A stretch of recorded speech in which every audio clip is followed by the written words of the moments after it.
Well, it came from working with Ray closely on Civil War and seeing all sorts of things, how good Ray is at communicating with performers, and also that he has a really deep knowledge of the film industry and how films function and how a film set operates. But then he carries this massive amount of other information, which is authentic first-hand experience with combat.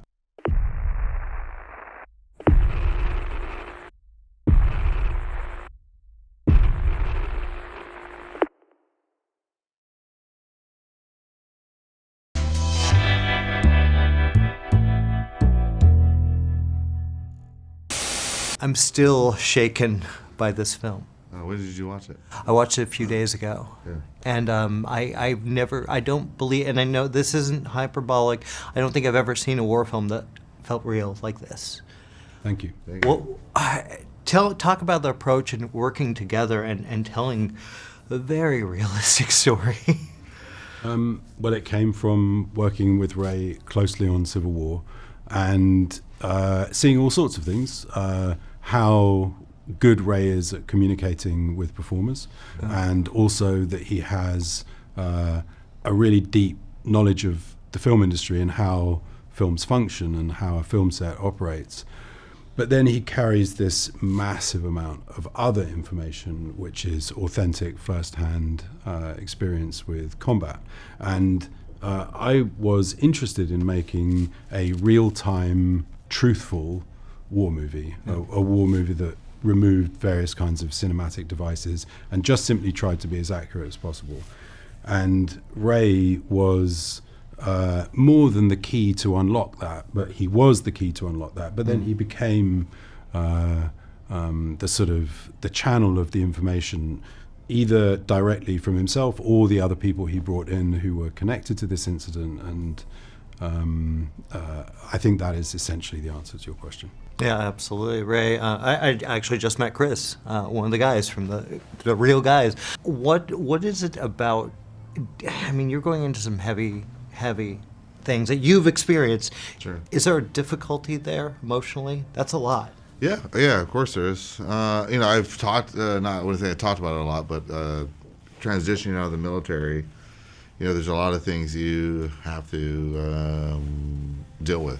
Yeah. Right? There's like mechanisms and systems that you apply or create to function like in a wartime environment, because you can't just like dwell on feelings all the time. You just won't be able to function. Yeah, sure. And so I think what we become really good at is just shoving it down, put it in a box and locking it up, and then years later we have to deal with that because those mechanisms and systems don't really function very well in society. So yeah, it was difficult to start to unpack that stuff. It's a lot. Yeah. Starting with the writing, which is, there was a good progression. It wasn't just like a boom. There's a slow of like explaining it to Alex, and Alex asking very, methodical questions and going about it. To ultimately going to the set and building everything and talking to everyone else. And so I think some of the busy work of it, I think, kind of helps. Not that it becomes mundane, but it's almost just like part of work. But then when we start creating it in real life, you start to see it on camera. It's, there's like these stages, which I think is a good way to do it. Alex, what I love about your career is you go from it's A to Z in your work, especially the past year. How difficult is it to recreate actual wartime events? Well, in a strange way, it was quite liberating because some of the questions that you often ask in creating a fiction story is, do we need this scene? Do we need this character? Should the set look like this or should it look like that? Yeah. And none of those questions existed or could exist in this film. We were just accumulating sort of data via conversations. We were also lucky enough to get hold of some photos of the real house and the street in the immediate aftermath of this incident. And so the job of the people around Ray, which includes me, was simply to listen, and observe, and then put all the sort of training we've got into recreating this, and without any questions of like, should the staircase be on that side of the house or this side? What's most useful for the light coming in? Doesn't matter. It was over there, so that's where it's going. Wow. And an actor in another film might say, I'm motivated to go and have this bit of dialogue standing by the window, and in this film you'd say, yeah, but you didn't go to the window, you were sitting there, so that's where you're going to be.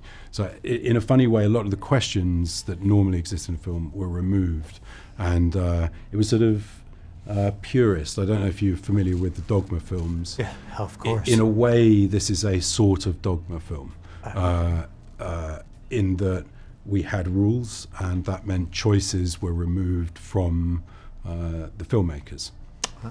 We got to wrap, but honestly, Sure, man. I love Dogma. Thank you for clicking on our video, everybody. If you like what you saw here, please make sure you like the video and subscribe and share with your friends who like this sort of content. JoBlo was created by movie fans for movie fans, and we appreciate your support.